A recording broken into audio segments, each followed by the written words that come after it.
আমার পার্সোনাল একটা অবজারভেশন আছে, রংপুরের লোকদের জেনারেলি শরীরে আয়রনের অভাব নাই। কারণ কি জানেন? রংপুরের হোটেলগুলোতে কচু শাক খান নাই বোধ। এই কচু শাক, এক পোয়া কচুতে 1.5 কেজি গোস্তের শক্তি থাকে। কোন পাগলে খায় 600 না 700 টাকা দিয়ে গরু গোস্ত, আর ওইটার ভিতরে হাড় আছে, গালের ভিতরে ঢুকে যায়।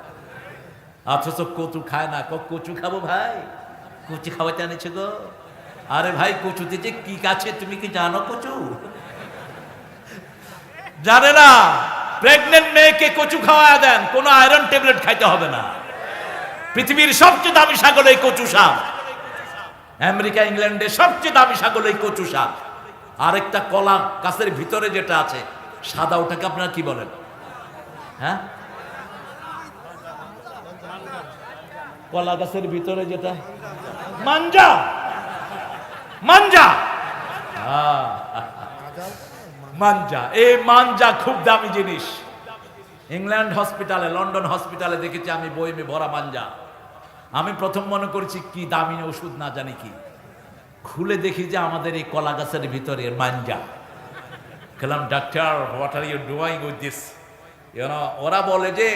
ওরা বলে বেনানা, কি জানি বেনানার ভিতরেরটা বলে আর কি, ওটা তো নাম নাই ওদের কাছে। ইনসাইড অফ বেনানা এরকম একটা বলে ওরা, বেনানার ভিতরেরটা। তো আমি বলে এটা দিয়ে কি করো? তোমার যদি ডায়রিয়া হয় এটা 2 টুকরা খাইবা, বাস ডায়রিয়া শেষ। অথচ আমাদের দেশের লোকেদের কাছে এটার কোনো দামই নেই। এরকম উত্তরবঙ্গ নেয়ামতের উপর ভাসছে। কলার দাম সারা পৃথিবীতে এত কম কোথাও, এত কম দামে কলা কোথাও পাওয়া যায় না। অথচ জান্নাতের দ্বিতীয় ফল হলো কলা। দ্বিতীয় ফল কি?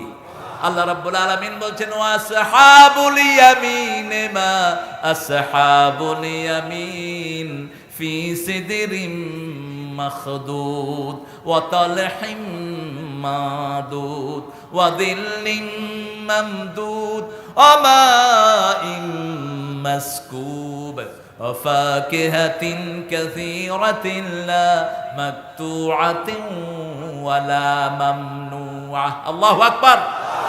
আল্লাহ বলছেন, জান্নাতি লোক যারা, ডানপন্থী যারা, ওদেরকে প্রথম আমি কান্দি কান্দি বড়ই দেব, তারপরে কান্দি কান্দি কলা দেব, তারপরে ছায়ায় বসাবো, তারপরে পানি পান করাবো।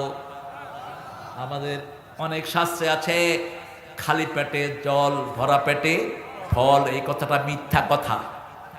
আল্লাহ বলছেন খালি পেটে ফল, ভরা পেটে জল। উল্টাটা, আগে ফল খাবেন, গোস্তের আগে ফল। ফাকিহাতিন মিম্মা ইয়াতাখায়্যারুন ওয়া লাহমি তায়রিন মিম্মা ইয়াশতাহুন।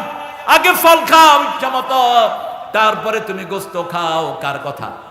আল্লাহর কথা। এখানেও আল্লাহ বলছেন আগে আমি বড়ই দিব, বড় খেলে রোগ প্রতিরোধ ক্ষমতা বাড়ে।